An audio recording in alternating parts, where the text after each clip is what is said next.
Y yo por eso. Tú dijiste que una gotita, o sea. Vale, pues, por ahí el correo. Ok, No te preocupes. Sí, listo. Vale, voy a usar este de momento. Tú tienes el tuyo. Pues bueno, cuando nos digas.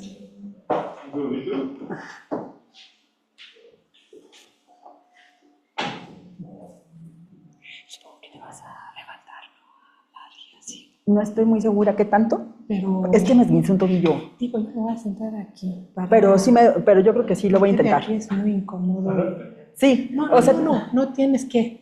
Pero yo te estoy explicando que no me siento ahí porque es muy incómodo. ok. No, sí, no te preocupes. ¿Ya? Buenos días. Buenos días y de hecho buenas tardes. Les damos la bienvenida a 10ª sesión, que es la última sesión de este año, de nuestro seminario Geografía, Ambiente y Desarrollo del Centro de Investigaciones en Geografía Ambiental de la UNAM, aquí en Morelia. Yo me llamo Jovanka Špirić y junto con mi colega Jaime Paneque Gálvez estamos coordinando este seminario. Ambos somos investigadores aquí del SIGA. Nuestro seminario de hoy tiene por título Pedagogías feministas y otros menjurjes para activar los cuidados en el aula. Y el formato de la sesión es una conferencia magistral y contamos con la participación de nuestra invitada, doctora Marcela Morales Magaña, de la ENES, Unidad Morelia, UNAM. Voy a leer la semblanza que nos compartió Marcela en su propia voz. Me formé como socióloga de la Facultad de Ciencias Políticas y Sociales de la UNAM y antropóloga social del Colegio de Michoacán. Y he ido aprendiendo de epistemologías feministas y metodologías colaborativas en el camino. Actualmente me desempeño como docente e investigadora que promueve y facilita espacios colaborativos e implicados para la construcción y el intercambio de conocimientos sobre el agua. A partir de la articulación de conocimientos emanados de la ecología política feminista y la sensibilidad etnográfica, busco contribuir a la construcción de procesos que apelen a la justicia socioambiental. Trabajo como profesora asociada en la ENES Morelia. No soy profeta en mi tierra. Y ahora leo el breve resumen de la sesión. La discusión sobre los cuidados se ha extendido hacia la vida académica. Ya no solo los pensamos como posibles temas de investigación, sino que también intentamos imaginar cómo se activan en nuestros espacios cotidianos, especialmente en los formativos. Las pedagogías feministas nos ofrecen algunas pistas para lograrlo. En esta ponencia compartiré las pistas que he encontrado, junto con otras herramientas y estrategias. Estos otros menjurjes, que pueden movilizarse para enriquecer nuestros espacios de docencia, así como las inquietudes que pueden contribuir a la construcción de aulas en las que el conocimiento florezca. Bueno, muchas gracias. Y te doy palabra, Marcela. Sí, muchas gracias. Bueno, buen día a todas, todos, todes. Estoy muy contenta de estar acá en el SIGA. Ustedes quizá no lo saben, pero cuando recién llegué a la UNAM, uno de los primeros espacios en los que me sentí muy bien recibida fue precisamente aquí en el SIGA. Fui docente por un tiempo largo y postdoc por un tiempo más corto, pero para mí es siempre como muy placentero estar acá y me da mucho gusto estar esta mañana, también en un día que desde los feminismos y desde los activismos feministas es un día muy importante, que es el 25 de noviembre. Entonces estoy súper contenta y bueno, espero que haga sentido lo que quiero compartir con ustedes esta mañana.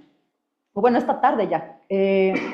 Como ya les platicaba Jovanka, en esta conversación quiero conversar sobre las pedagogías feministas y esto que denomino otros menjurjes. Destaco menjurjes, ahorita van a ver por qué.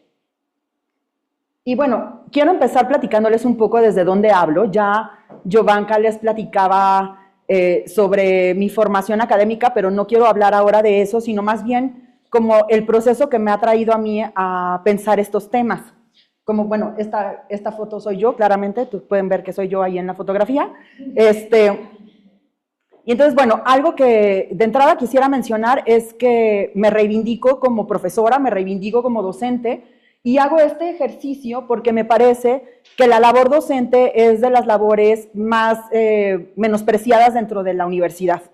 Y eso creo que es algo que tenemos que, pues, como tomar en consideración y preguntarnos por qué pasa esto. ¿Por qué la docencia es de lo que suele considerarse menos relevante de todas las actividades que realizamos? Y menciono esto porque aunque se supone que todo el mundo tendríamos que dar clases y estamos contratados como profesores investigadores, en realidad en mi experiencia he visto que lo que más quisiéramos es no tener que dar clase. O que la carga de clases se hace siempre muy pesada y que además es lo que menos puntea dentro de los estímulos a los que aspiramos cuando nos convertimos en académicos dentro de la universidad. Entonces esto para mí es muy importante. También es muy importante compartirles que, bueno, yo no, como muchas personas acá en la universidad, yo no me formé para ser docente. ¿A qué me refiero con esto? A que no tengo una formación pedagógica ni en herramientas didácticas como tal. Me formé como antropóloga social y como socióloga, y creo que la mayoría de las personas que damos clase en la universidad vamos aprendiendo a ser docentes sobre la marcha, y entonces pensaba como diría Simone de Beauvoir, no se nace docente, se llega a serlo, ¿no?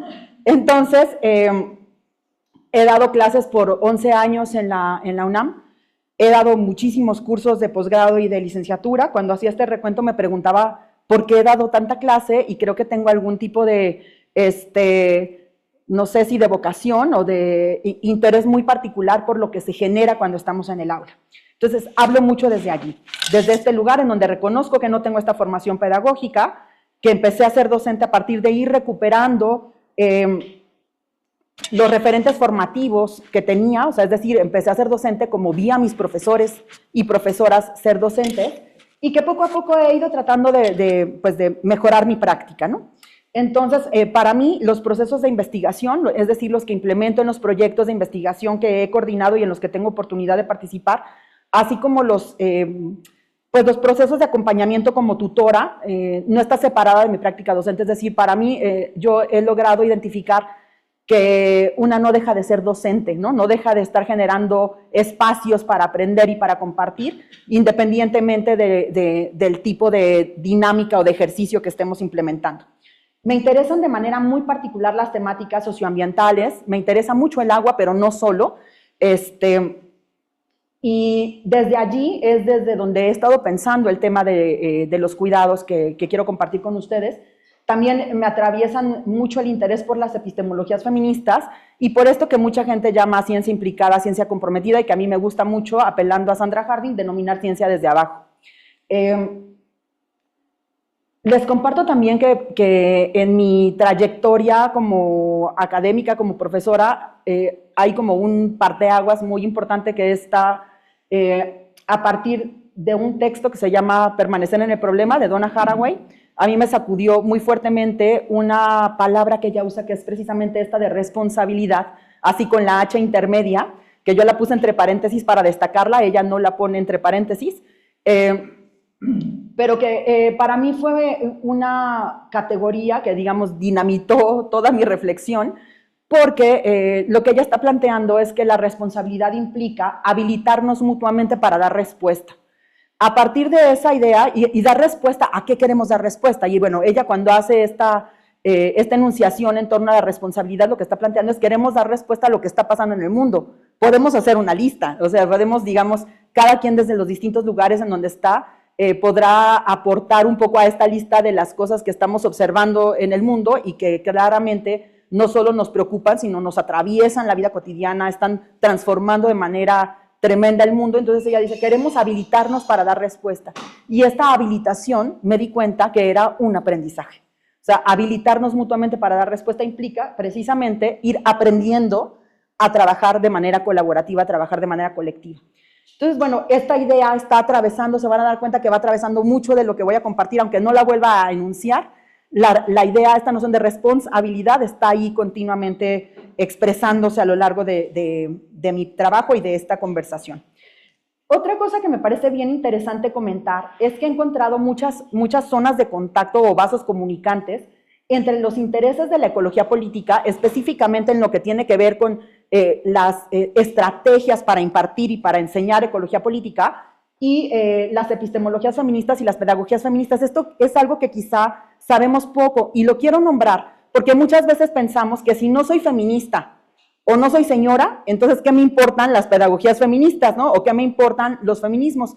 Cuando en realidad la discusión en torno a cómo compartimos y cómo aprendemos ecología política y temáticas socioambientales en el aula están profundamente relacionadas y voy a mencionar al menos 3 aspectos en donde encuentro que está relacionado. De entrada, lo que tiene que ver con esta idea de lo situado, es decir, uno no aprende sobre algo que pasa en todas partes al mismo tiempo, ¿verdad? Aprendemos algo que está situado, que ocurre en un lugar, que se expresa de cierta manera en un tiempo particular, en un territorio particular.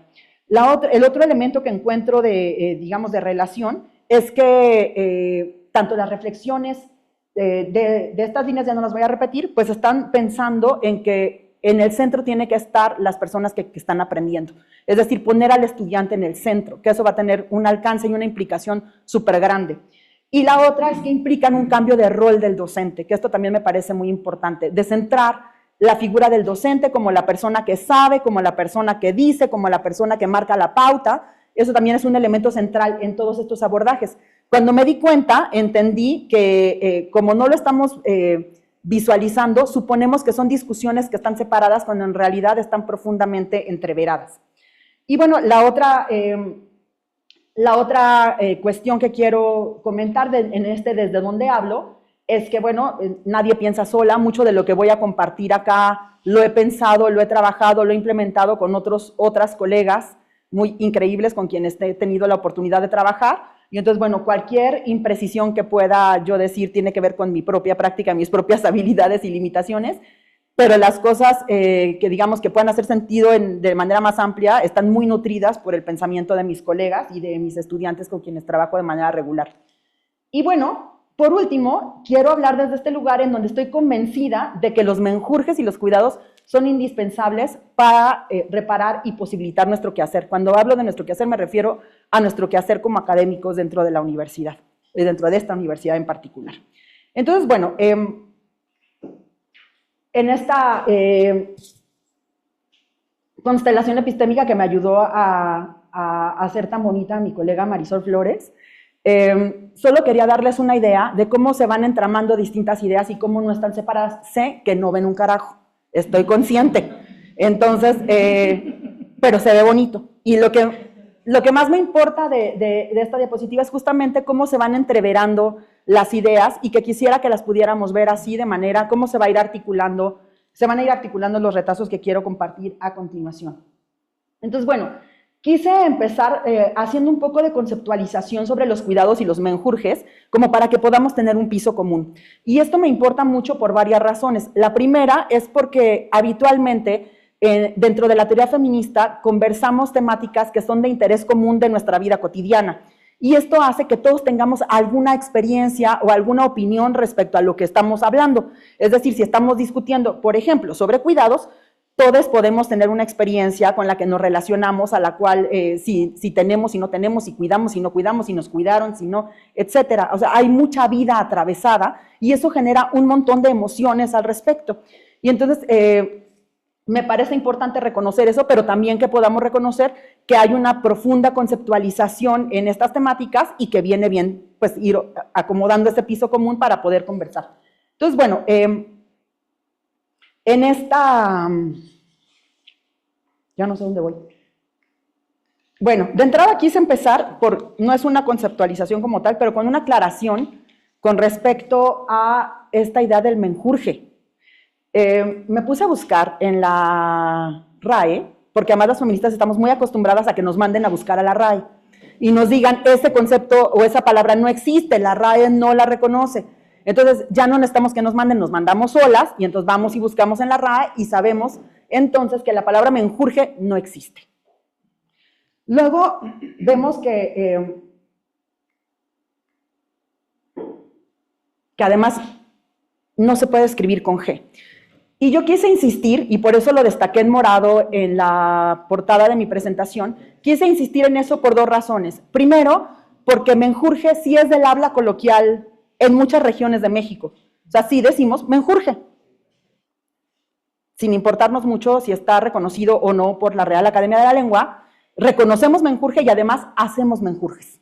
Y algo en lo que me gustaría mucho insistir con respecto a los menjurjes es que uno hace menjurjes, es decir, el menjurje implica una práctica, implica algo que uno hace.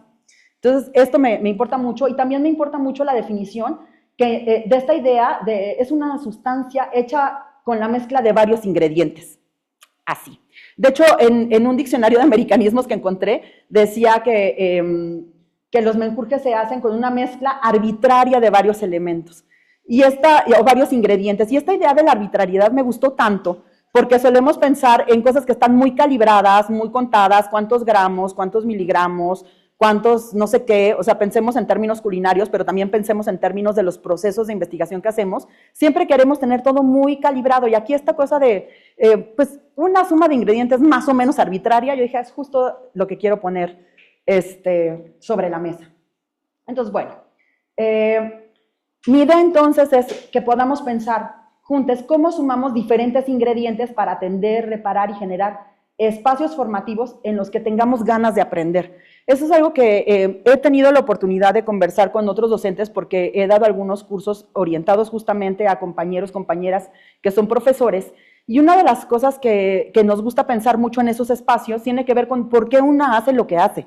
O sea, de entrada reconocer cuál es mi trayectoria y cómo me hice profesor, profesora, y también reconocer cuáles son los referentes y luego qué me gustaría que pasara en esta actividad o en esta práctica que yo realizo y que además muchos dedicamos largas horas de nuestra jornada a atender, ¿no? Lo que tiene que ver con la docencia. Entonces, para mí es muy importante esto donde sea gozoso, que es algo que creo que he tratado de tener muy presente, de que quiero no sufrir cuando doy clases y quiero que la gente que va a mis clases tampoco sufra.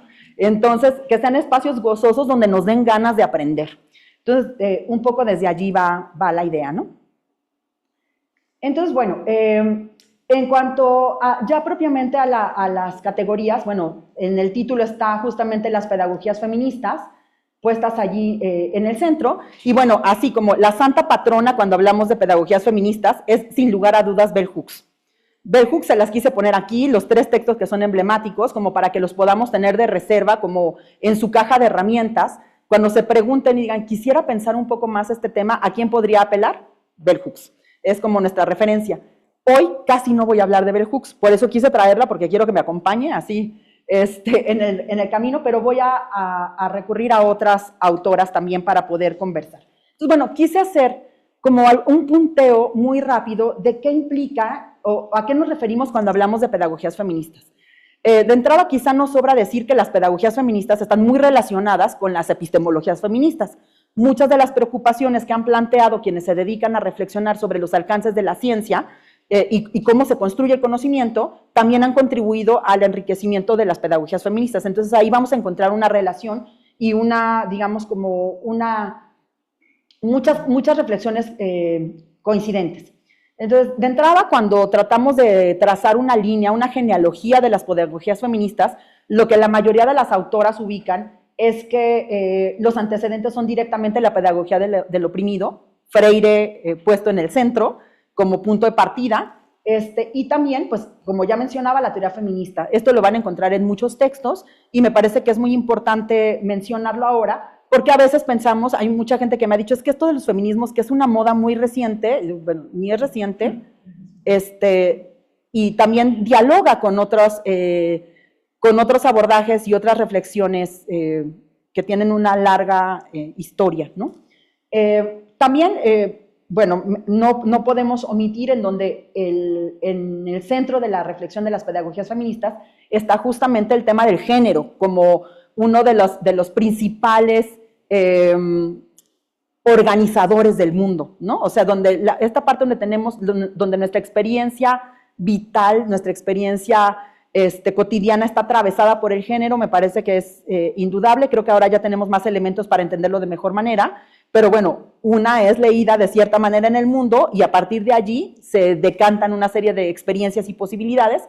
Y entonces las pedagogías feministas lo que están diciendo es el género es central en la experiencia humana. Entonces hay que reconocerlo. Simplemente, para empezar, reconocerlo. Luego, también pensando que hiciéramos como una línea de tiempo, en el inicio es verdad que las pedagogías feministas estaban muy orientadas de entrada en la identificación de las mujeres, de dónde están las mujeres, que es una pregunta que estaba en el centro de las epistemologías feministas, ¿no? De, bueno, en esta disciplina, ¿dónde están las mujeres? ¿Están o no están? Están en términos de presencia, de venir a clase, de poder ser investigadoras, etcétera, pero también en términos de enunciación, es decir, sus intereses, inquietudes, experiencias son tomadas en cuenta dentro de este campo de conocimiento o no. Entonces, sí estaba esa preocupación de dónde están las mujeres. La otra tenía que ver más con las voces, porque no es, yo puedo estar en presencia, digamos, mi presencia corporal en un lugar y que mi voz no sea escuchada, que eso es algo que sabemos que puede pasar, y no solo a las mujeres, ¿no? También a otras poblaciones subalternizadas también les puede suceder lo mismo. De hecho, está muy documentado que así pasa, ¿no? Entonces, las voces de las mujeres, ¿dónde están? Y las experiencias también, ¿en dónde está la experiencia de las mujeres? Posteriormente, conforme como ya mencionaba yo, pues las pedagogías feministas tienen una profunda e íntima relación con la teoría feminista. La teoría feminista no es una sola, ha cambiado de maneras muy importantes a lo largo del tiempo, y la interseccionalidad se ha posicionado como una categoría muy importante para la reflexión, en donde ya no solo hablamos de género, ya sabemos que nuestra experiencia está muy atravesada también por cuestiones de raza, de clase, de etnicidad, incluso de habilidades. Desde estas perspectivas capacitistas sabemos también que eso va condicionando la experiencia, y entonces sabemos que son múltiples sistemas de opresión los que inciden en qué posibilidades tenemos en el mundo. Esto, entre paréntesis, es de las grandes discusiones contemporáneas dentro de la teoría feminista, porque hay quienes piensan que es muy, digamos, como muy desalentador, porque tal vez entonces no podemos movernos del lugar y no tenemos ninguna agencia, si los sistemas de opresión nos atraviesan y nos colocan en un lugar particular, donde quedan las posibilidades para decirlo de manera muy, muy simple, de movernos de sitio, pero también hay un reconocimiento de que tampoco nadie es completamente libre en su actuar, ¿no? Entonces, bueno, esa discusión está presente, no la puedo abordar ahora con profundidad, pero que sepamos que no se da por hecho esa tensión. Y bueno, otro de los elementos que están en el centro de las pedagogías feministas, tiene que ver con que la práctica educativa no es neutral. Y esto es algo que me gustaría mucho enfatizar, porque tiene que ver con la idea, así, lo voy a decir de manera muy simple: la educación o contribuye a integrar a los jóvenes al sistema presente, o se constituye como práctica de libertad. Así. Por eso no es neutral. Entonces, si yo digo que mi educación o que la educación que yo imparto no es política, estoy contribuyendo a mantener como está organizado el mundo actualmente, ¿no? Entonces, esto es muy freiriano, para quienes conocen a Freire lo pueden identificar con mucha claridad. Entonces, en ese sentido, bueno, este posicionamiento de que nuestra práctica educativa no es neutral, y esto no significa que querramos apelar a la construcción de un conocimiento que sirva, que sea útil, que sea preciso, no estamos diciendo eso. Lo que estamos diciendo es que nuestra postura no es neutral. Entonces, si yo trabajo en una universidad pública, ¿cuál tendría que ser mi posición respecto a lo que espero que logren en las aulas quienes pasan por mis salones y por los temas que yo imparto, ¿no? Entonces, es este lugar de posicionalidad y de reconocer que tenemos también, pues, un alcance político en nuestro quehacer. El otro elemento muy central dentro de las pedagogías feministas tiene que ver con esta, no me gusta decir denuncia, pero con este énfasis en reconocer que buena parte del conocimiento académico se ha cimentado sobre las miradas androcéntricas, no de todos los hombres, porque esto también es algo muy importante. Luego parece que decimos que las feministas decimos todos los hombres. No, en realidad es de algunos hombres que son blancos, habitualmente es una mirada heterocentrada, del norte global. Entonces, no todos tenemos la misma capacidad de enunciación, y los conocimientos que se comparten en el ámbito académico muchas veces, si no es que la mayoría de las veces, tienen este sesgo androcéntrico. Entonces, el otro elemento pasa por el reconocimiento de que la multiplicidad de voces enriquece nuestras aulas. Muchas veces, y enriquece nuestros procesos de construcción de conocimiento. Muchas veces nos da miedo la diversidad, nos da miedo la escucha de múltiples voces, incluso, y bueno, más aún cuando estas voces se anteponen o parece que son antagónicas, porque suponemos que eso puede generar una situación de conflicto.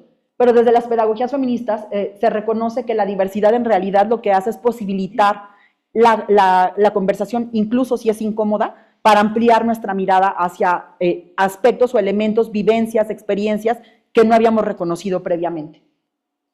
Y bueno, el otro elemento muy importante tiene que ver con la articulación entre la teoría y la práctica. Desde las pedagogías feministas, así como desde la teoría feminista, la práctica y la teoría son una sola.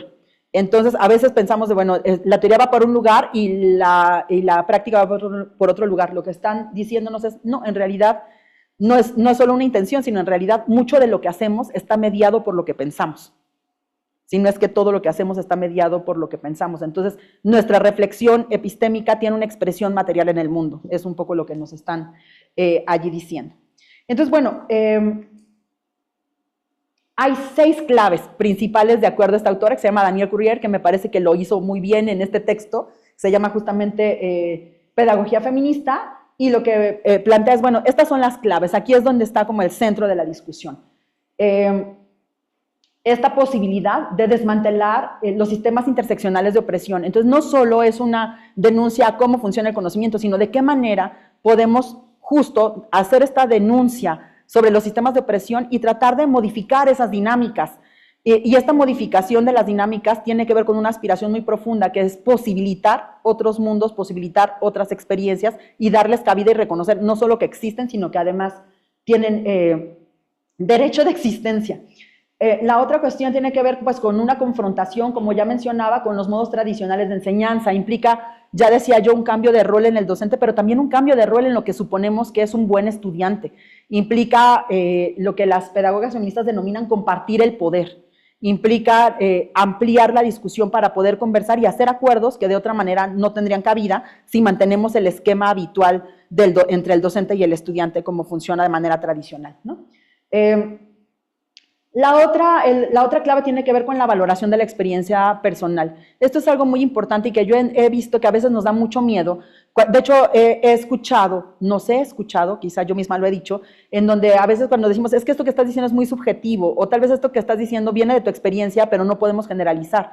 Y lo que aquí nos están diciendo es, no se trata de hacer una generalización, de hecho nos oponemos a las generalizaciones arbitrarias, pero lo que sí quisiéramos es tratar de darle cabida a la experiencia de las personas que estamos pensando juntas, y de las personas con las que queremos pensar, además de las personas que compartimos el aula, ¿no? El otro punto tiene que ver con la creación de espacios seguros, que luego vamos a poder ver que cuando hablamos de espacios seguros, no nos estamos refiriendo, dice una autora de la que les voy a hablar más adelante, Denise Nachmanovich, que no se trata de acolchar las aulas, no se trata de poner alfombra para que nadie se lastime, no, se trata simplemente de que sepamos que el aula es un espacio seguro para disentir, que el aula es un espacio seguro para contraponer ideas y que no va a pasar nada. Justo ese es el espacio adecuado para hacerlo. El otro punto tiene que ver pues, con el reconocimiento y el acompañamiento de diversos modos de conocer, que esto es algo que creo que es de las discusiones más recientes que estamos teniendo dentro de la universidad y que muchas veces cuesta mucho trabajo de entender. ¿A qué nos referimos con diversos modos de conocer o diversos modos de aprender? Creo que estamos justo en ese momento y que a muchas personas nos genera mucha resistencia. Yo creo que por el desconocimiento de que no sabemos cómo podemos trabajar con diversos modos de conocer, ¿no? ¿Qué tendríamos que hacer? ¿Qué prácticas tendríamos que implementar para que eso suceda? Y bueno, el otro punto tiene que ver con este punto 6 del activismo y el cambio social, en donde no solo queremos generar espacios de aprendizaje porque es rico aprender, porque la curiosidad y el deseo de aprender cosas nuevas es fantástico, y a mí siempre me gusta mucho hablar de eso, de reivindiquemos la disposición de aprender y la curiosidad que tenemos y que nos trae estos espacios, pero también queremos hacer algo con eso, y creo que esto es fundamental, es decir, no solo queremos aprender, queremos hacer algo con ese conocimiento, y en pocas palabras quisiéramos que el mundo cambiara, ¿no? Entonces, espérenme un poquito porque creo que me salté. Entonces, bueno, para mí, estas claves de las pedagogías feministas, voy a ver cómo voy de tiempo, ¿eh? Voy muy mal, ¿verdad? No, vas bien, tienes media hora hasta las ok. 12, ¿no? Bueno, ok, me voy a apurar. Entonces, es que me faltan 75 diapositivas, no sé. No se crean. Sí. No es cierto, no es cierto. Pero creo que sí me tengo que ir apurando. Entonces, bueno, para mí, digamos como un poco para ir redondeando, para mí las pedagogías feministas son el punto de partida para poder salir o buscar estrategias de salida a lo que Rita Segato, una antropóloga fantástica que les recomiendo mucho, si no la conocen, lo que tiene que ver con las contrapedagogías de la crueldad. ¿A qué se refiere Rita Segato con las contrapedagogías de la crueldad? Lo voy a decir de manera muy rápida para no entretenerme.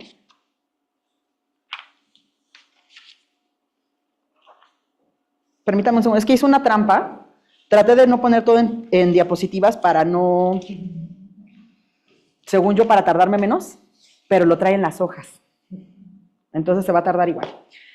Entonces, bueno, Rita Segato, cuando habla de estas pedagogías de la crueldad, habla de estas formas de generar conocimiento, y no solo generar conocimiento, sino también como prácticas de disciplinamiento que implican la ruptura de la vincularidad de la vida, dice ella. Son estas prácticas de disciplinamiento basadas en el miedo, basadas en la ruptura, basadas en la violencia.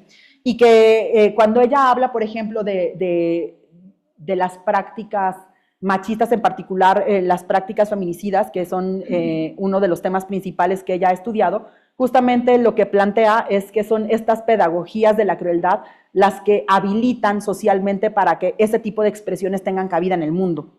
Entonces, estas pedagogías de la crueldad, están como atravesando nuestra vida cotidiana y de alguna manera tienen mucho que ver con cómo nosotros nos relacionamos unes con otros, ¿no? Entonces, la estrategia de salida que propone Rita, pues son justamente las contrapedagogías de la crueldad. Y quise poner una definición, la definición que ella hace, que es bastante profunda, me parece. Ella dice, esta contrapedagogía de la crueldad tendrá que ser una contrapedagogía del poder y por lo tanto una contrapedagogía del patriarcado, porque ella se contrapone a los elementos distintivos del orden patriarcal. Aquí lo dejo para que lo puedan leer. Entonces, yo cuando pienso mucho en las pedagogías feministas, siento que son unas de las estrategias que podemos traer en nuestro morral para hacer frente a las pedagogías de la crueldad, ¿no? Como estrategias de salida. Y bueno, y esto me gusta mucho pensarlo, porque creo que siempre pensar que hay estrategias de salida es fantástico, ¿no? O sea, decir, hay resquicios que podrían habilitarnos para hacer las cosas de otra manera, me parece que es muy esperanzador. Entonces, aunque sea difícil, de alguna manera siempre tendremos herramientas para hacer frente. Entonces, bueno, voy a dar otro salto hacia los cuidados. Tengo la impresión, no sé qué piensan, ya me dirán ustedes qué piensan, pero tengo la impresión de que cuidado es de esas palabras incómodas cuando hablamos de prácticas docentes. O sea, como que cuando decimos es que hay que establecer una relación de cuidados con los estudiantes, como que todo el mundo se inquieta un poco. O sea, porque de alguna manera creo que tenemos un imaginario que atraviesa el tema de los cuidados, que está muy relacionado con estas prácticas de soporte de la vida que imaginamos o para personas mayores, o para personas enfermas, o para infancias. Entonces, como que de alguna manera, a mí mucha gente me ha dicho, es que nosotros trabajamos con adultos. Sí, trabajamos con adultos. Y los adultos precisamos cuidados. Quizás es algo que tendríamos que decir más a menudo, porque a veces parece que se nos olvida que las personas adultas también necesitamos cuidados, aunque no estemos enfermas, aunque no tengamos alguna situación particular en la vida, las personas necesitamos cuidados. Entonces, bueno, parto de este presupuesto de que es una palabra incómoda porque lo he visto, quizá para ustedes no lo es, y si no les va a ser mucho más fácil que pueda ir yo un poco más rápido. Pero bueno, me parece que esta cuestión también de los cuidados nos da mucho miedo porque la asociamos de alguna manera con permisividad o bien con pérdida de poder en el aula, ¿no? Si yo cuido mucho a mis estudiantes, tal vez estoy siendo muy permisiva. Y algo que he visto que a mucha gente le inquieta es convertirse en la maestra barco, ¿no? Como que es lo peor que te puede pasar. Entonces, nadie quiere ser el maestro barco. Entonces, creo que también esta infravaloración de los cuidados dentro del ámbito académico tiene que ver, pues, con el reconocimiento que es un trabajo improductivo y no valorado. O sea, hasta ahora las políticas, por ejemplo, del SNI o del PRIDE no han puesto los cuidados en el centro para que sepamos que si implementamos prácticas de cuidado va a ser igual valorado que si publicamos 3 papers, ¿no? Entonces, como no está puesto en el mismo lugar, pues en realidad como que nadie quisiera tener que ponerlos en el centro y quisiéramos, de hecho, pasar de los cuidados para poder hacer lo que verdaderamente importa, que es esto otro, ¿no? Entonces, bueno, sin embargo, lo que voy a tratar de argumentar ahora, ahorita les cuento quién me acompaña en esta argumentación, es que la vida precisa que se la atienda. O sea, nadie puede prescindir de los cuidados. Entonces, como que ese es el punto de partida en torno a los cuidados. Lamentablemente, pues, voy a ir sobre este argumento de que nuestro mundo es uno en el que reina el descuido, donde los cuidados no están puestos en el centro. Entonces, bueno, para esta conversación me gusta mucho hacer un entramado, una articulación entre cuatro autoras. La primera es Joan Tronto. Joan Tronto es de las principales referencias para hablar de cuidados. Ella tiene un libro que es muy emblemático dentro de este tema, que se llama Caring Democracy. Y Joan Tronto lo que hace, que me parece muy interesante, es que nos lleva a pensar en los cuidados no como algo privativo del espacio doméstico, sino lo que plantea Joan Tronto es que los cuidados tienen que ser también una responsabilidad institucional y una responsabilidad del Estado. Entonces, ella es la primera que empieza a hacer este planteamiento de manera muy puntual. No es que antes de ella no haya otras teóricas, pero digamos que a mí me gusta mucho por este énfasis que pone en descentrar la atención de los cuidados como algo que sucede en la casa. La otra autora que no habla de manera directa sobre los cuidados, pero yo creo que mucha de su obra tiene que ver con cuidados, es Donna Haraway. Y además sirve de referencia para otras de las autoras con las que a mí me gusta mucho trabajar este tema, que es María Puig de la Bella Casa, que tiene este libro precioso, ahí se los puse, es de los libros más bonitos. Me convierto como en vendedor de Biblias cuando hablo de este libro. Es un libro muy increíble, se los recomiendo en verdad muchísimo. Y bueno, la otra es Denise Nachmanovich, que ella tiene muchísimos textos también muy fantásticos, pero en particular voy a referirme a este que se llama Cuidadanía. No es un error ortográfico, ella lo pone así como Cuidadanía. Entonces, bueno, hago este entramado con ellas cuatro, y bueno, hay varios elementos que son muy importantes dentro de la cuestión de los cuidados. La primera tiene que ver con el reconocimiento de que los cuidados implican hacer algo. Esto es algo que es muy importante, es decir, los cuidados no son una práctica enunciativa. No es suficiente con que yo diga, yo te cuido. Tengo que hacer algo con eso que estoy diciendo, es decir, algo tiene que pasar, tiene que tener una expresión concreta, puntual, material, para que sepamos que los cuidados se están ejerciendo.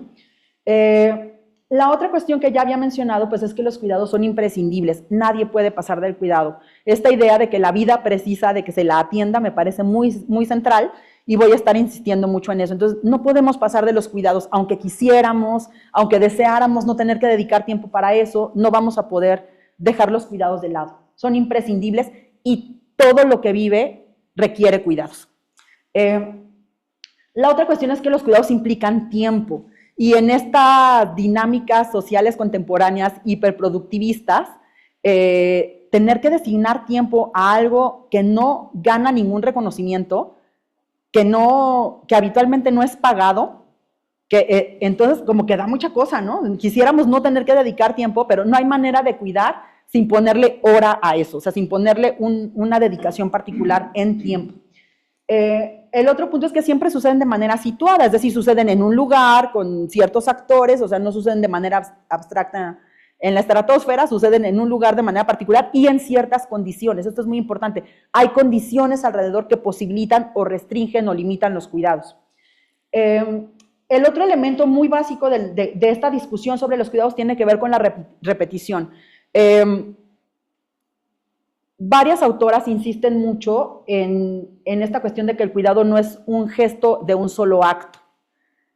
Siempre, quienes me han oído hablar de esto saben que siempre apelo al ejemplo del bebé porque es el más práctico, pero cuando uno tiene un bebé enfrente, yo no puedo decirle al bebé, te di de comer, no te voy a volver a dar de comer hasta que seas una persona autónoma, mayor de edad, que te puedas valer por ti mismo, sobrevive. Yo ya te cuidé porque te di de comer una vez. Entonces, eso no pasa. Quienes hayan estado con algún vínculo con infancias y con bebés en particular saben perfectamente que eso no pasa así. Es un acto que requiere una repetición. Entonces, hay que darle de comer una y otra vez, y luego tienen 19 y hay que seguirles dando de comer, ¿no? En fin. Mi hija me dijo que me iba a ver en la tele. Esto fue muy imprudente de mi parte. Entonces, bueno, ya decíamos que requieren tiempo y sobre todo pues que es mano de obra, pues alguien lo tiene que hacer, o sea,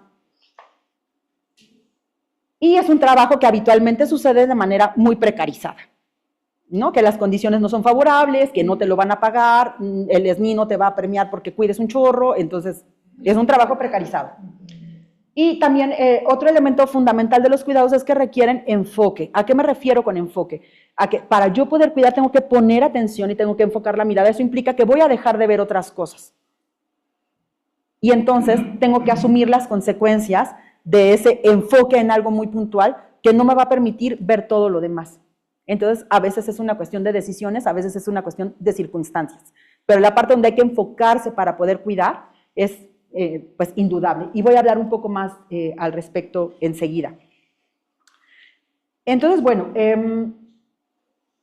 Joan Tronto hace esta definición que me gusta un montón porque es muy, parece que es muy sencilla, pero creo que tiene un alcance enorme. Ella nos dice que cuidados es todo lo que hacemos para mantener, continuar y reparar nuestro mundo. Y me gusta mucho esta definición justamente porque lo está sacando del ámbito doméstico. No está diciendo cuidar es atender a las personas mayores, enfermas, no está diciendo nada de eso, está diciendo todo lo que hacemos para reparar nuestro mundo. ¿Cuál es nuestro mundo? Pues nuestro mundo, lo que cada quien alcance a ver en nuestro mundo. Yo quisiera que pudiéramos ver en nuestro mundo de manera muy amplia, con muchas vinculaciones complejas y enredadas, ¿no? Entonces, esta definición de Tronto da la pauta justamente para, de entrada, descentrar los cuidados del ámbito doméstico, como ya he insistido, y también para empezar a mover los cuidados hacia el ámbito que nos interesa, que tiene que ver con el ámbito académico. Y aquí estoy recurriendo a Denise Nachmanovich en este texto que les mencionaba, el de Cuidadanía. Ella es muy fantástica, Denise, y hace una cosa que a mí me gusta mucho, que siempre trata de partir de las definiciones, porque ahí encontramos mucha riqueza en las discusiones y a veces no entendemos de dónde vienen ciertas, digamos, como imaginarios en torno a las categorías, y ella como que es muy buena siempre para sentar y decir, miren, esto es lo que estamos conversando, ¿no? Entonces, ella justo en el texto que les mencionaba hace esto de traer la definición de la RAE, otra vez, en torno a cómo se define cuidar. Yo destaqué las palabras en amarillo, que tiene que ver justo pues con la atención, el pensar, que es algo que me gustó muchísimo cuando lo encontré, gracias a Denise, en donde hay una línea directa entre cuidar y pensar. De hecho, ella en este texto hace un abordaje precioso sobre cómo la palabra latina y, en fin, hace una cosa preciosa que yo no voy a poder hacer, porque además no hablo latín, y no me acuerdo cuál es la palabra, pero ella lo hace hermoso y se los recomiendo un montón. Pero el punto es que ella justo lo que quiere poner sobre la mesa es que cuando hablamos de cuidar estamos pensando también en pensar. Y traernos toda esta discusión para acá es posible gracias a este reconocimiento, ¿no? Entonces, Denise Nachmanovich y María Puig de la Vela Casa nos van alentando a entender que la teoría y los haceres no están separados, que de hecho van muy de la mano. Y algo que plantean es que la forma como conceptualizamos y como teorizamos impacta de manera directa en lo que decidimos cuidar y lo que decidimos no cuidar en consecuencia. Y esto es un elemento importante para lo que quiero compartirles ahora. En estas consideraciones adicionales, estoy haciendo un punteo muy rápido de una discusión que es mucho más fecunda, en donde quisiera destacar estas ideas. La primera es que María Puig es muy insistente en cómo nuestros estilos de pensamiento tienen consecuencias materiales en el mundo. Entonces, si nosotros no pensamos con cuidado, eso va a tener consecuencias materiales en el mundo, porque estamos decidiendo a qué le ponemos atención y a qué no le vamos a poner atención. El otro punto que me parece relevante tiene que ver con justo cómo las relaciones de pensamiento y conocimiento exigen cuidados. Es decir, para que el pensamiento florezca, diría María Puig, necesitamos pensar con cuidado. Y este planteamiento a mí me gusta un montón. María Puig también hace mucho el énfasis en una triple visión del cuidado. Ella nos dice, los cuidados, como ya mencionaba, son haceres, implican prácticas, tiene que pasar algo en el mundo para que digamos que los cuidados están sucediendo. Es decir, no es nada más narrativo o discursivo, algo tiene que pasar. Pero ella dice, también hay ahí también afectividad y, ojo, afectaciones.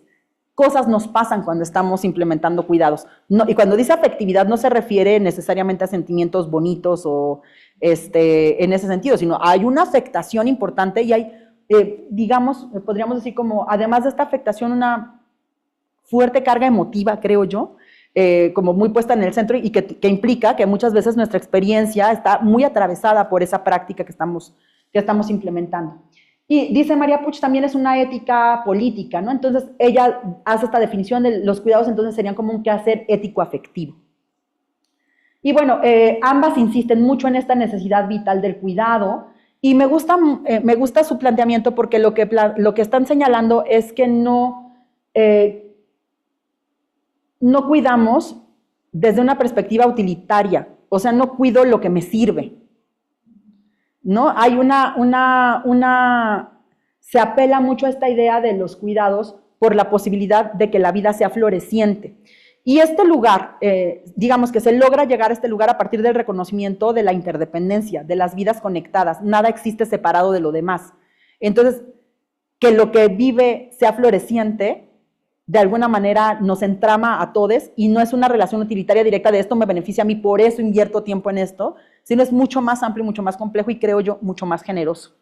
Entonces, es una invitación a entenderlo desde ese lugar. Denise dice, los cuidados apelan a la potenciación de la vida común. Implican además, como ya están leyendo ahí, atención, presencia y vínculo. Y esto tiene mucho que ver con lo que les mencionaba hace un momento con el enfoque. O sea, para cuidar hay que poner atención. Y si yo pongo atención a una cosa, eso significa que no estoy poniendo atención a otras muchas que pueden estar sucediendo y voy a tener que hacerme cargo de esa decisión. Denise insiste en que no se opone al pensamiento, al contrario, es condición para producirlo. María también habla de eso. Y bueno, esta insistencia en que no implica acolchonar, dice Denise Nachmanovich. No es seguir un protocolo, que eso también me parece muy importante. Y aquí vuelvo otra vez a la idea del menjurje y a esta como mezcla de ingredientes de manera más o menos arbitraria, en donde no estamos intentando generar un protocolo de cuidados para que todo nos salga inmaculado y perfecto en el aula, porque eso otra vez no solo es imposible, sino además es como un poco una ficción, ¿no? Implica no poner atención a lo que está pasando en ese lugar de manera precisa, ¿no? Entonces, me gusta la definición que ella hace, se las dejo ahí un segundito para que la puedan leer. Y bueno, un poco para ir cerrando este punto, mencionar que el cuidado siempre es singular, siempre es situado y siempre implica esta atención. No podemos prescindir de eso. Ahora, ¿qué onda? ¿Cómo voy? 10 minutos. 10 minutos, ok. Lista. ¿Qué pasa con esto de activar los cuidados en el aula? Que en realidad es como la promesa inicial que se planteó en el título de la conferencia. Yo dije que yo iba a compartir las pistas. Entonces, de entrada, bueno, quisiera mencionar que en ningún sentido me asumo como una docente que lo tiene todo resuelto, ni que lo hace perfecto, ni que les voy a dar una receta fantástica, nada de eso está ya atravesado. Lo que quiero compartirles lo hago de verdad desde un lugar de mucha humildad. Hay cosas que me han salido muy mal, hay otras que han sido muy fantásticas, y entonces hablo desde ese lugar y en ningún sentido pretendo nada más allá que abrir la conversación para que podamos seguir platicando. Entonces, ¿cuáles son los ingredientes de mi menjurje? De entrada, algo que he aprendido es la importancia de la práctica situada. Yo he tenido la oportunidad de dar 14 cursos diferentes de licenciatura. Algunos los he repetido muchas veces ya. Y de posgrado igual 14. Cuando me di cuenta dije, ay, qué necesidad de estar diseñando cursos nuevos. Y lo que he aprendido en los cursos en los que he podido repetir es que siempre tengo que partir de que mi quehacer va a responder y va a obedecer al grupo específico que yo tenga enfrente. Sin que esto signifique que no tenga yo una planeación o una idea de qué temas vamos a abordar en el curso. Pero sí, algo que he tratado de poner muy en el centro de mi trabajo tiene que ver pues con este reconocimiento de que mi práctica es específica, va a ser acorde a las características del grupo, es una práctica que además va a estar abierta, con disposición a ver qué me encuentro cuando lleguemos a ese espacio, que además no está circunscrita a los contenidos, esto es algo muy importante, sino está más circunscrita a las habilidades que me gustaría que lográramos al finalizar el ejercicio que estamos implementando.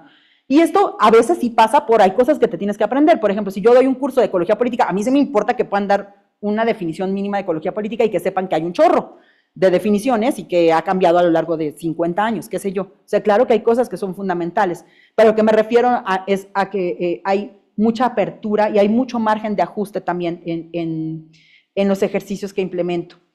El otro ingrediente tiene mucho que ver con el reconocimiento. Para mí este tema es vital en el trabajo que hago. He aprendido con el paso del tiempo que reconocernos es la manera más bella y generosa de construir relaciones de colaboración profundas y radicales. Me parece que el reconocimiento no pasa por decir, ay, qué fantástico es usted, doctora, ay, doctora, usted también, qué maravillosa es, sino es más un reconocimiento de la humanidad de la persona. Es decir, las inquietudes, los intereses, las circunstancias, lo que le atraviesa. Y he aprendido que ese ejercicio inicial de reconocimiento de la posicionalidad epistémica y experiencial marca una diferencia muy significativa en los procesos en los que estamos trabajando en el aula y en los proyectos de investigación. Me he dado cuenta que se construyen lazos más profundos cuando hacemos esos ejercicios de reconocimiento y además he aprendido que la gente siente mucho agradecimiento cuando reconocemos su historia y su situación particular de existencia, ¿no?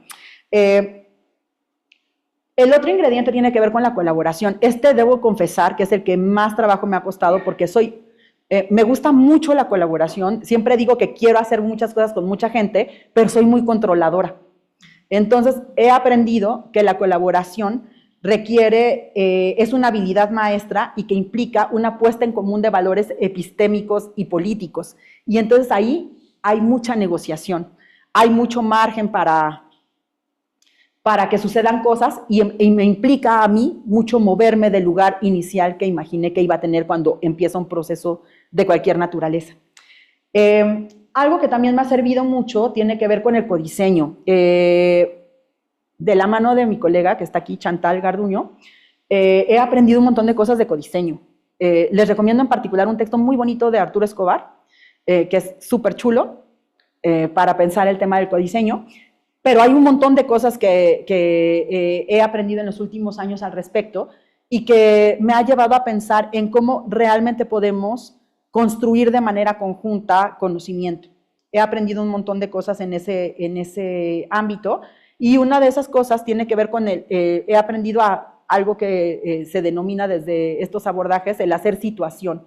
Es decir, antes de decir tenemos que hacer, voy a poner un ejemplo, tenemos que hacer este trabajo, tenemos que hacer situación, lo que quisiéramos es pensar esto y luego dejar que las cosas sucedan. Implica, desde luego, también mucha flexibilidad, mucha apertura y el reconocimiento de la agencia colectiva y de cada una de las personas que están haciendo parte del proceso.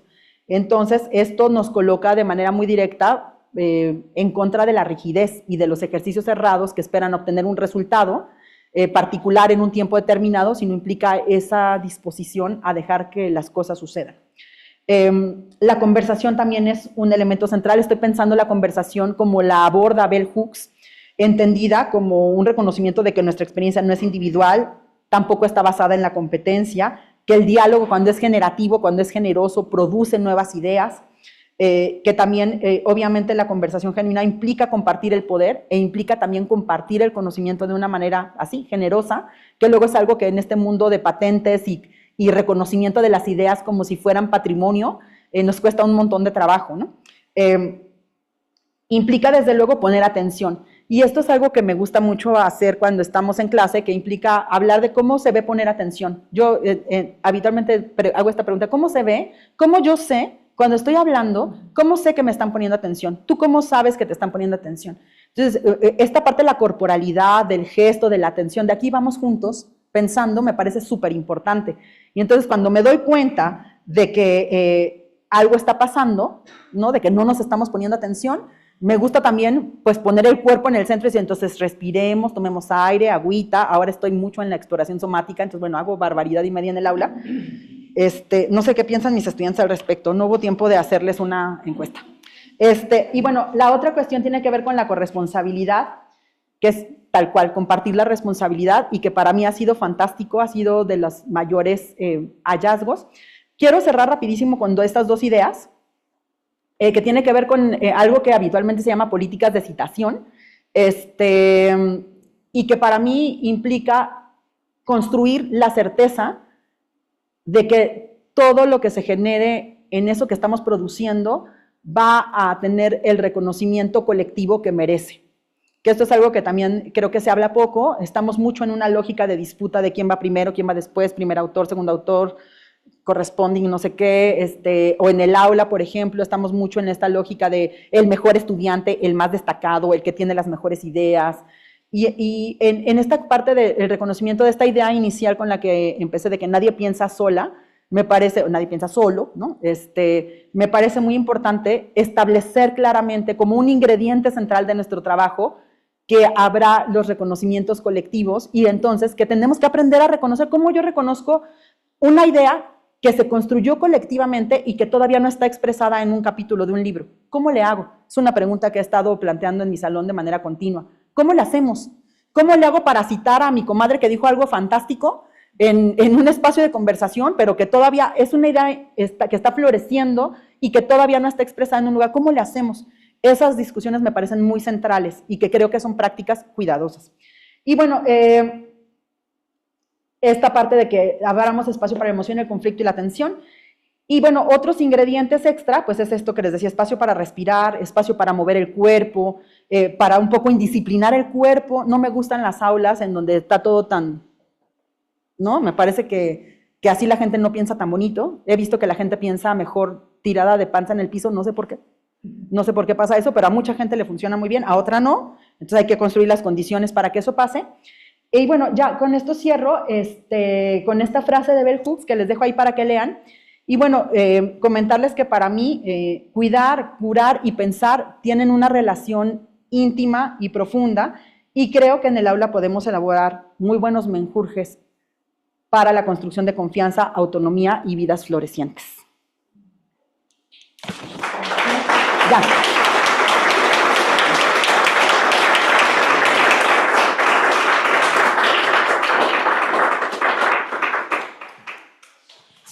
Perdón, que me pasé. No, está muy bien, estás muy bien. Son la 1 y tenemos media hora para las preguntas, comentarios, parte del público.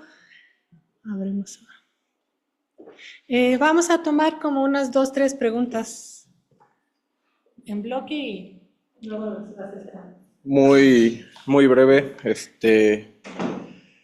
Nada más para saber qué recomendaciones nos puedes dar como jóvenes investigadores para incorporar este tema de la reflexividad o la posicionalidad de manera, ¿cómo se diría?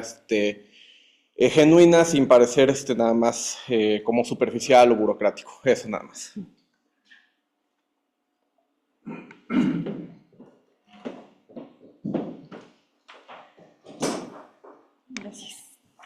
Gracias, Marce, qué bonito espacio. Yo quisiera preguntarte, esto al final que ya no pudiste comentarnos, pero sobre las amistades epistémicas y también quizá como estos lazos o vínculos que se hacen, pues sí, ¿no? En la academia, en estos espacios que luego no son tan, pues justo como que niegan la afectividad. ¿Y cómo ves tú esa potencialidad, si existe, cómo la construimos? También cuando es incómoda, ¿no? O sea, no todo es color de rosa. ¿Alguna otra pregunta? Bueno, podemos ir entonces respondiendo a estas dos. Sí.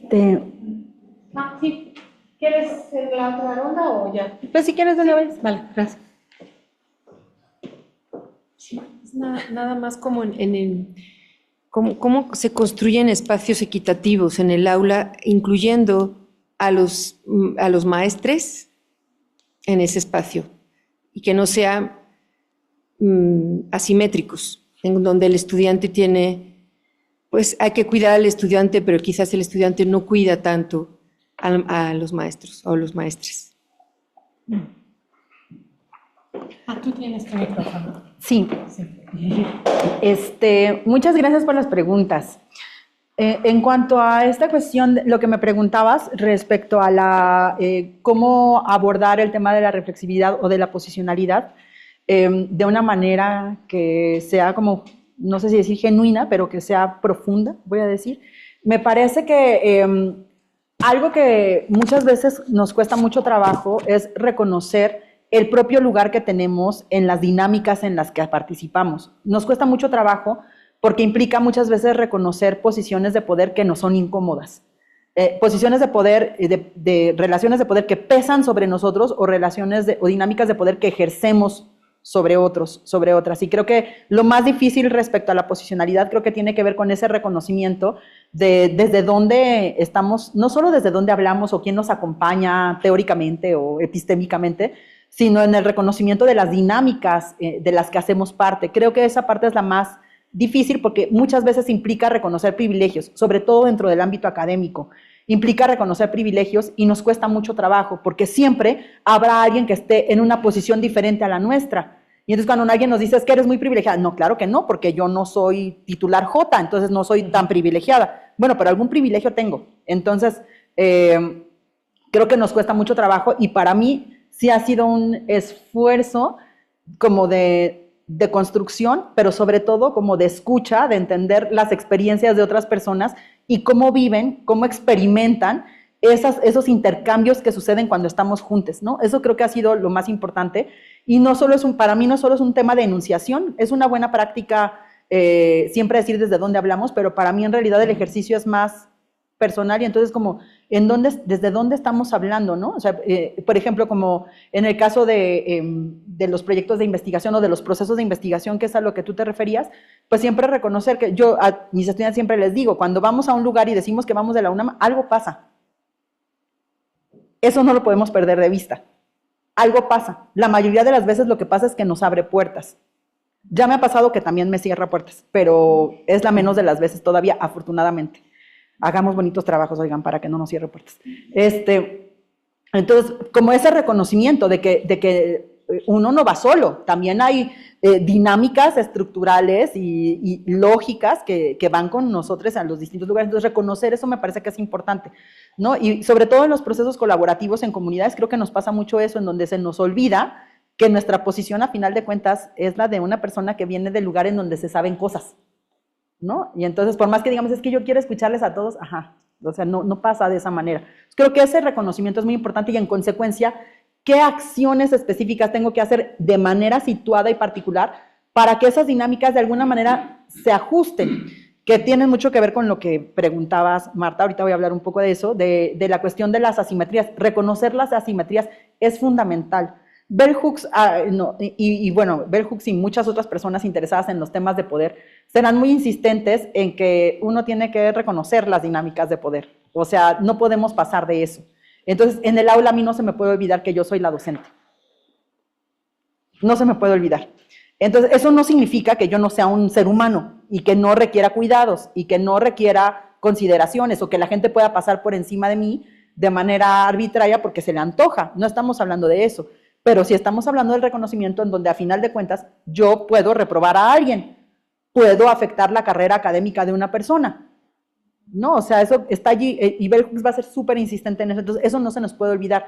Eso es parte del reconocimiento de la posicionalidad, esa relación asimétrica. Y entonces, por eso, desde las pedagogías feministas se habla mucho de compartir el poder. Es decir, gestos claros, consistentes, intencionados, para decir, aquí estoy soltando el poder. Entonces, no me hago pato de que no hay relaciones de poder entre nosotros y que eso no pasó así y que todos somos iguales porque humanos, o sea, no omito que eso existe, pero hago gestos intencionados y yo algo que he aprendido es la importancia de enunciarlos, la importancia de enunciar ese gesto, no para que digan, ay, qué buena persona que es, sino para decir, aquí, este cambio implica también cosas de ustedes. Yo a mis estudiantes siempre se los digo, aquí estoy soltando, vamos juntos. ¿Qué va a pasar? ¿Quién sabe? Tenemos que hacerlo juntos. Y lo que he obtenido en respuesta es fantástico, porque la gente, cuando sabe que tiene poder, toma decisiones respecto a cómo lo va a usar. Y entonces, habitualmente, de verdad lo que ha sucedido ha sido muy sorprendente por fantástico, porque algo que yo imaginé de un tamaño se vuelve gigantesco y rico y nutrido y distinto a como yo me imaginé. Entonces, he aprendido a hacer ese gesto y hablo mucho de relaciones de poder en el aula, mucho, mucho, mucho. O sea, para nada es un tema que va al contrario, y siempre les digo, ¿por qué yo me puedo parar aquí y llegar y hacer este gesto? Ustedes ni saben ni quién soy, ni saben siquiera si estudié, nomás llegué y me paré, o sea, entonces como que hablar de eso me parece súper importante, y Bell Hooks es muy insistente en que compartimos el poder, y una manera de compartirlo es nombrarlo, decir aquí está esto y aquí lo estoy soltando. ¿Qué vamos a hacer con eso? Entonces creo que eso sería muy importante. Yo entiendo cuando a veces como profesora sentimos que nos pasan por alto, pero voy a decir algo súper incómodo. Me gustaría que pensemos también todas las veces que hemos pasado por encima de nuestros estudiantes pensando qué es lo que más les conviene. Pensando qué es lo más apropiado, que ellos no saben qué es lo que les conviene, pero nosotros sí. Entonces, la experiencia nos dice que nosotros sí sabemos, ¿no? Y los otros están jóvenes, les falta experiencia, no saben, yo qué sé, ¿no? Entonces, pasamos por encima de ellos de manera bastante regular, me parece. Entonces, creo que cuando lo sentimos a la inversa es cuando, ¿qué pasó? ¿No? O sea, ¿qué fue lo que pasó aquí? Entonces, no sé, al menos esa es mi apreciación. Y respecto a este punto de la amistad epistémica es una categoría súper bonita que aprendí hace algunos años. El texto es muy, muy lindo, luego se los comparto si a alguien le interesa. Es un texto súper chulo, y justamente esta idea de la amistad epistémica lo que plantea es la posibilidad de amigarnos cuando pensamos, o sea, de ir construyendo relaciones que son íntimas, que son profundas, y que se posibilitan cuando pensamos juntos, ¿no? No es algo que se puede decretar, he aprendido eso, que uno a veces que uno quiere sentarse a pensar con una persona y no pasa. Yo sí creo que hay un asunto pues como de química, no lo sé, o sea, en donde de pronto hay personas con las que dices, es que todo esto que pensamos juntos es fantástico, y hay personas que, híjole, yo creo no está pasando. Ni modo, ¿no? Entonces he aprendido que no se decreta, he aprendido que no se preestablece, sino es como el resultado de los procesos. Y esta categoría es muy chula porque no presupone que no hay conflicto, o que siempre vamos a estar de acuerdo, o que cuando nos vemos nos abrazamos y, ¿no? O sea, no, habitamos la tensión, habitamos el conflicto, habitamos el problema, nos decimos cosas feas, nos decimos cosas bonitas, disentimos, etcétera, dentro de ese marco común que ya construimos. Me parece que la amistad epistémica en ese sentido es resultado de procesos de pensamiento, y que he tenido la buena fortuna de construir amistades epistémicas con gente muy fantástica, incluidas estudiantes, ¿no? Entonces eso creo que es como una digamos, como de los saldos fantásticos que se producen en estos encuentros, en donde nos damos la oportunidad de pensar juntos. Bueno, no sé si respondí las preguntas, espero que sí. Sí, a ver si hay algún comentario de seguimiento o pregunta de seguimiento. ¿Alguien más quisiera preguntar algo a Marcela? No sé si tenemos alguna pregunta online, ¿no? Bueno, voy a preguntar yo entonces. Bueno, yo te quería preguntar, Marcela, dices que diste muchas materias, muchas que diseñaste. ¿Hay algunas materias que se prestan más para aplicar? Y si nos puedes comentar eso, ¿sí? Ajá, ok. Bueno, si nos puedes comentar eso, porque pues es lo que me interesaría saber. Puedo hacer otra también, ya recogemos ahora. ¿Y qué tanto le perjudica llamar la pedagogía feminista en el sentido de la aceptación por las colegas, ¿no? Que no se identifican como feministas? O sea, sí, entendí que cuando empezaste a hablar que sí está presente, o sea, no le dice, pero ¿qué tanto ponerle ese nombre le puede perjudicar? Porque pues sabemos que hay muchas, ¿no? Como personas que no se identifican de tal manera o tienen como un rechazo, ¿no? Sí. Bueno, escuchamos la última pregunta, la tercera de este bloque. Dice Alexis Rivero: Marcela, qué bello escucharte, pero sobre todo inspirador. A lo mejor te meto en embrollos con esta pregunta, pero en la discusión con colegas sobre la toma del ENES he escuchado mucho. Se habla mucho de cuidar a los estudiantes, pero hay preocupación, enunciación e incluso enojo de cómo nos cuidan ellos. Ellos no responden a nuestros cuidados, dicen. Mi pregunta es, ¿cómo abordas en tema de los cuidados en una suerte de quehacer jerárquico, al menos desde la institución? Es decir, ¿debemos esperar que nuestros estudiantes nos cuiden? Esa es la pregunta. Ay, Alexis, buenas tardes. Ay, Alexis, buenas tardes, qué gusto. Bueno, cuando yo empecé a incorporar estos abordajes a mi clase, fue en la de perspectiva de género, porque sentía que era consistente con la temática que se abordaba allí. Porque además yo les quiero confesar que cuando yo llegué a la ENES, yo no me propuse ser una profesora feminista, o sea, no estaba en mi agenda, no dije, ay, qué emoción, voy a ser una profesora feminista para que todo el mundo me vea feo. No pasó, yo quería ser una profesora normal, o sea, pero aprendí muy pronto, pues, que había una inconsistencia entre mi práctica y mi discurso, ¿no? O sea, si yo trabajaba temas de género, había una inconsistencia si yo no iba incorporando estos elementos en mi práctica. Entonces, yo, como les decía, aprendí a ser docente viendo a otros profesores, y mis profesores eran muchos señores, y entonces, y muchos señores muy mayores, con mucho cariño a mis profesores mayores. Eran muchos profesores mayores, entonces, tuve un profesor que llegaba y leía así 2 horas, entonces, así lo fui haciendo. Entonces, en la de género fue algo que sucedió de manera como, no quiero decir natural, pero era como, me sentía presionada a hacerlo de esa manera. En el caso de las otras materias fue algo que me fue ocurriendo más bien con la práctica, que me fui dando cuenta yo decía, es que, por ejemplo, en ecología política se supone que el énfasis está en las relaciones de poder. ¿Cómo es que yo no estoy abordando el tema del poder en el aula?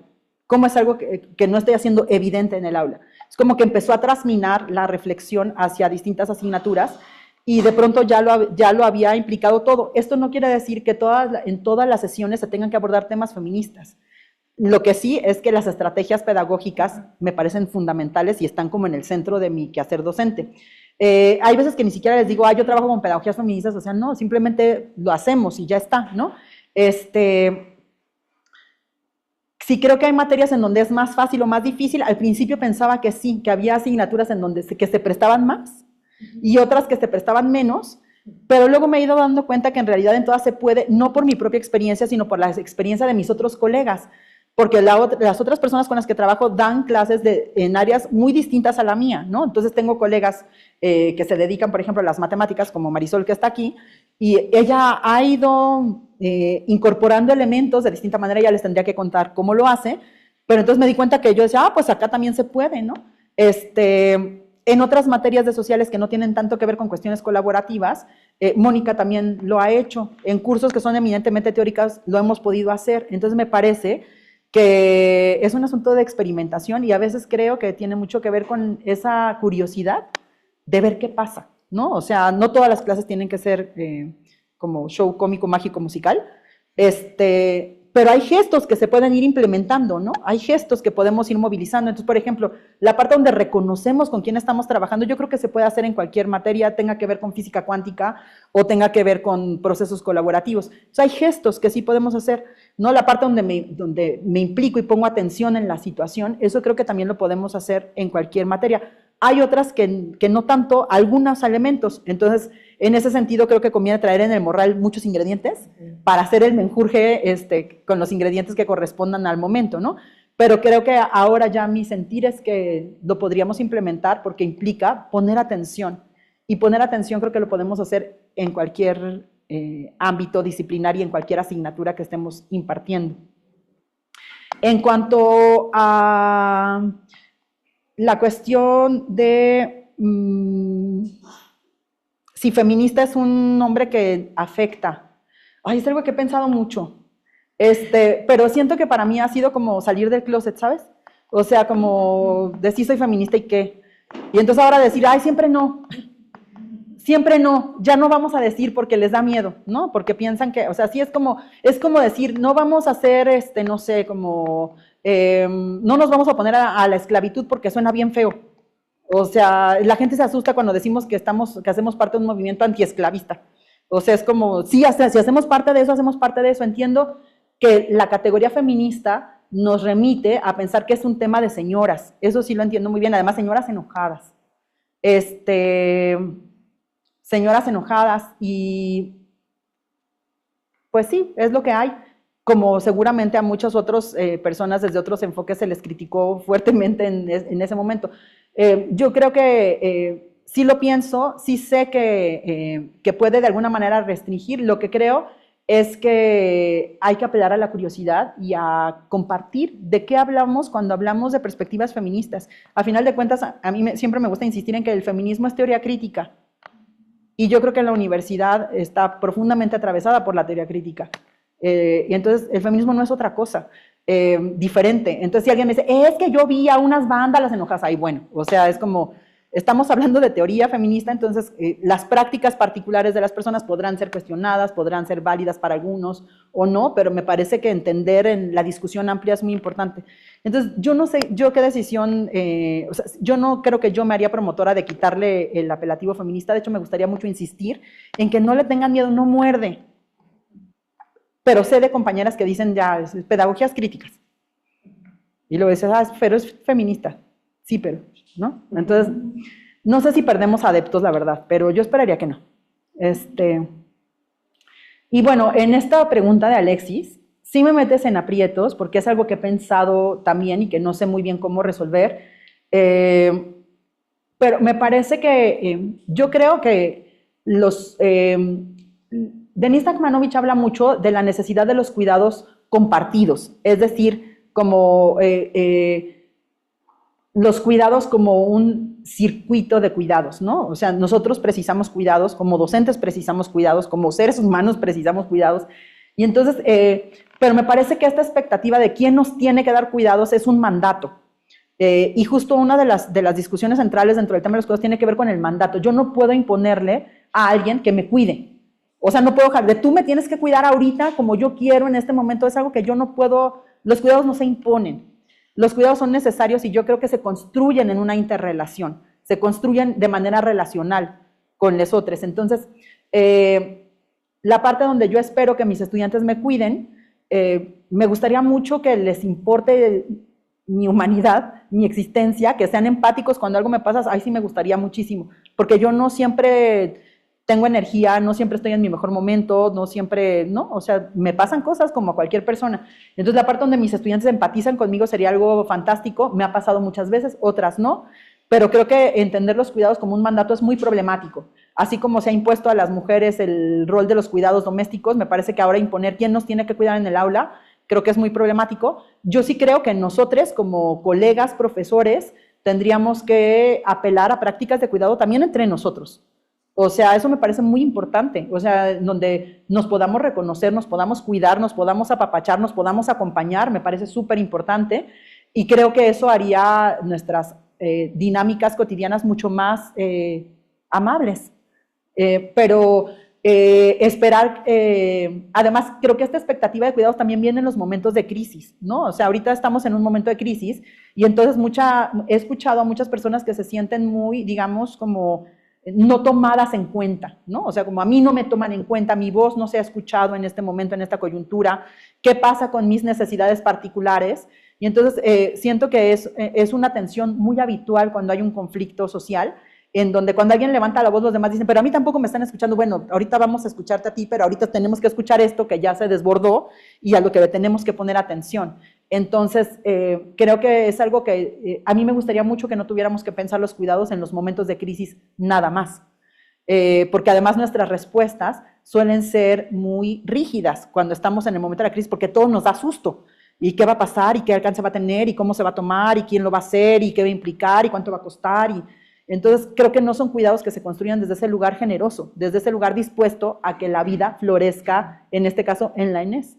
Entonces, ojalá esta discusión de los cuidados trascienda el momento del paro y podamos conversarlo como algo continuo y que entre profesores se vuelva normal hablar de cuidados. ¿Cómo nos cuidamos entre nosotros? No podemos enseñar sobre prácticas de cuidados si entre nosotros somos descuidados. Gracias, Marcela. Sí, aquí tenemos una pregunta. Voy a pasar por aquí. Gracias. No, pues felicitarte un montón, Marce, por la conferencia que nos diste tan clara, tan potente, pero pues también agradecerte un montón por todo lo que nos has compartido en la ENES, ¿no? Por todos los entramados que has tejido con mucha gente que aquí estamos y que hemos aprendido un montón de ti y contigo, ¿no? Entonces, a ver, quisiera como compartir ahorita algunas ideas, ¿no? Una de ellas tiene que ver con esta noción que he estado oyendo sobre cuidados y que tú un poco la planteaste, ¿no? Que cuando uno dice que hay que cuidarnos mutuamente en los espacios áulicos, no sé, como que se asocian los cuidados con esto de la enfermedad, ¿no? Como si implicara sentirnos vulnerables, frágiles, enfermos, carentes de, y eso como que nos asusta un montón, ¿no? De entrada decimos, ay, no, yo soy profesor de una materia y no vengo a dar soporte emocional a nadie, yo no puedo, no estoy para curar, para sanar a nadie, y creo que eso ha sido también algo que se ha puesto como muy tensional, ¿no? En el aula, y no sé, como que siento que también cuando hablamos cuando metemos la dimensión del poder, porque como ya lo dijiste, ¿no? Pues finalmente la docencia es un ejercicio de poder también y no podemos ser omisas ni obviarlo, y ponerlo en el centro creo que es muy importante. Creo que también para los docentes implica, cuidar implica también hacernos responsables de lo que nos toca, ¿no? O sea, y justo ahí vuelvo a tu primera categoría que me gustó un montón, de responsabilizarnos, ¿no?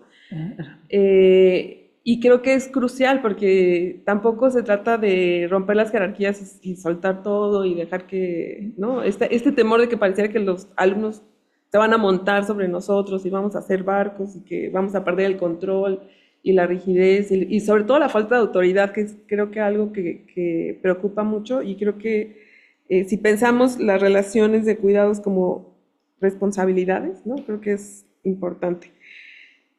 Algo que ya quiero preguntarte es como el desgaste que implica ser una profesora feminista con perspectiva de cuidados en un espacio universitario o docente, ¿no?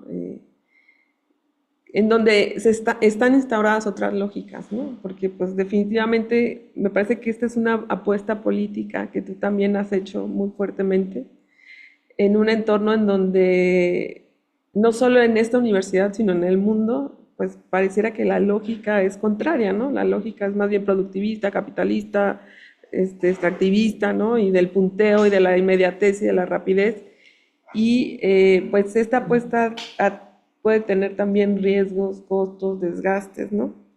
Muchas veces hemos compartido la necesidad de sentirnos pues agotadas también de trabajar así en espacios que parece que te lo exigen, pero por otro lado no te lo habilitan, ¿no? Y no están dadas las circunstancias.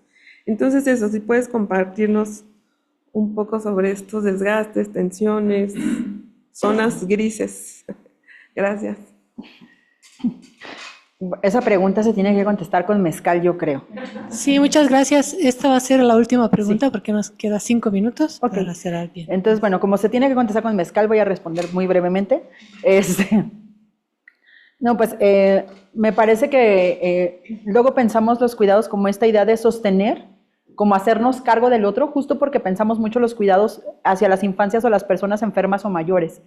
Y cuidar, insistir en que cuidar implica poner atención. Poner atención no significa te cargo a cuestas, te resuelvo todo, me hago cargo de ti. Al menos no es el planteamiento que se está haciendo de los cuidados en los espacios académicos. Habrá circunstancias de la vida en donde tengamos que hacernos cargo de alguien que no pueda asumir sus condiciones mínimas de existencia y que requiera que se le cargue y se le dé esa contención vital para sostener su vida, pero en este caso no estamos hablando de eso. Entonces esa preocupación es más como esto, como habilitarnos mutuamente para dar respuesta, ¿no? Por eso, bueno, amo mucho a Haraway, pero en particular por esta categoría la amo todavía más, por esta idea de la habilitación mutua. Entonces, la habilitación mutua implica este reconocimiento que estamos aprendiendo y habrá cosas que no nos van a salir bien, ¿no? O sea, habrá cosas que no van a salir tan a la primera como quisiéramos, o que no tendrán los resultados que esperamos. De hecho, creo que poner los resultados como en primer lugar es parte del error quizá. Entonces, bueno, decir eso y que esta preocupación, esta preocupación por qué pasa si los estudiantes nos pasan, o sea, como que perder la autoridad, me parece que eso es parte de la deconstrucción a la que yo me estaba refiriendo hace un rato, en donde pasamos muchos años habilitándonos para estar autorizados para decir. O sea, pasamos muchos años, es parte de nuestro recorrido profesional. Todos queremos tener ese reconocimiento y entonces por eso hay gente a la que le cuesta tanto trabajo que le quiten el grado académico, porque ahí hay mucho sufrimiento, ¿no? En la consecución de los grados luego hay mucho sufrimiento. Y entonces no quisiéramos, he pasado tanto tiempo para que me permitan estar autorizada para venir y decir, que ahora yo no quiero que me quiten autoridad, quiero que me la reconozcan plenamente. Entonces este ejercicio pues sí implica como que puede parecer riesgoso, pero justo si ponemos la experiencia en el centro, mi experiencia no está en riesgo cuando yo comparto poder. Mi existencia no está en riesgo porque es un espacio seguro. Habrá otras circunstancias en donde la existencia misma está en riesgo. Hasta ahora nuestras aulas no son esos espacios en donde nuestra existencia está en riesgo. Entonces, donde mi vida corra peligros y yo suelto un poco de poder. O sea, no estamos hablando de esas circunstancias. Entonces, me parece que sí podemos permitirnos esa exploración. Y ahora, ¿qué implica? Pues algo que me he dado cuenta es que algo que implica es mucha vigilancia. Y implica mucha vigilancia. Por ejemplo, la asignatura que yo imparto es de las asignaturas más observadas colectivamente. Y esto es algo que me parece que se dice poco, pero que es muy, como, pues, ¿qué harán ahí? ¿No? O sea, pues, ¿qué pasa allí? Pues, ¿de qué se trata esa materia? No, además de que se le atribuye muchísimo poder a la asignatura, de ahí se gestan todas las revoluciones, no sé si ustedes tenían este conocimiento, todas las revoluciones se gestan allí. Y yo siempre pensaba, si ahí se gestaran, yo me dedicaría solo a dar esa materia, sería tan hermoso. Pero no está pasando. Sin embargo, la vigilancia es muy, y quiero nombrarla así como vigilancia, como esto de estar observando qué contenidos se imparten allí. Y luego, ¿qué contenidos se deberían de impartir? No conozco ninguna otra asignatura en donde eso se observe de la misma manera. No veo a nadie preocupado, ¿qué se les da en Ecología 2? O sea, ¿no? No sé si existe Ecología 2 en alguna licenciatura, pero supongo que sí. No veo a la gente preocupada así por eso. Implica mucha vigilancia y también implica, de alguna forma, me parece, como cierto nivel de desacreditación, y eso creo que también es importante, en donde, bueno, si publicas, bueno, pero publicó de cosas feministas. Si no publicas, bueno, es que como las feministas no publican, se sabe, ¿no? O si das cursos relacionados con el tema de, bueno, pero es que como abordajes feministas hay más abordajes, ¿no? Entonces, como que hay siempre una desacreditación, cuando si dijéramos las feministas también es teoría decolonial, es teoría crítica, etcétera, tal vez no habría esa desacreditación. Pero bueno, la academia sigue siendo muy peculiar en muchos temas, no solo en este. Entonces sí implica eso, pero también algo que he descubierto es que también implica mucho trabajo en red. Justo por lo mismo creo que implica muchas colaboraciones. Hay que hacer mucho trabajo de colaboración y de construcción de redes para que esto sea viable. Y entonces eso me parece que es muy bonito, porque yo en términos generales pues casi nunca me siento sola en mi quehacer docente o académico. En realidad creo que es un quehacer muy acompañado, muy nutrido, muy rico, con muchísima gente, que es como que sucede en un mundo que está muy poblado, y creo que es algo que hemos tenido que construir para lograrlo. Entonces, luego dicen, ay, es que además se juntan. Pues sí. ¿No? Pues si estás tú sola, te ven feo, pues entonces hay que ser más. Entonces eso ha sido también muy hermoso y creo que es de lo que yo más agradezco en mi quehacer. Listo, muchas gracias. Muchas gracias. Gracias.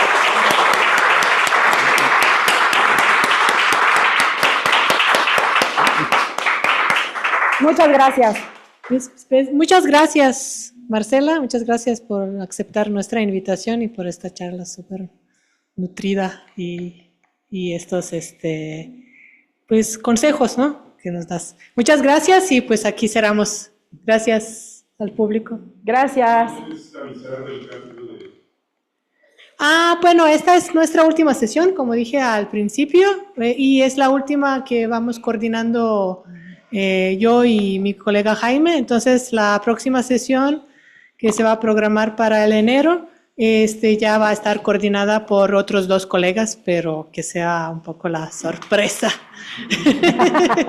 quiénes son. Y bueno, sí, ya viene la sangre nueva y yo creo que... Pues sí, ¿no? Ideas nuevas, sangre nueva para que cambie, ¿no? Un poco la dinámica y también y que mantengamos su atención, ¿no? Sí, muchas gracias por su asistencia. Bueno. Somos la sangre vieja. Ah, sí, somos viejos contra...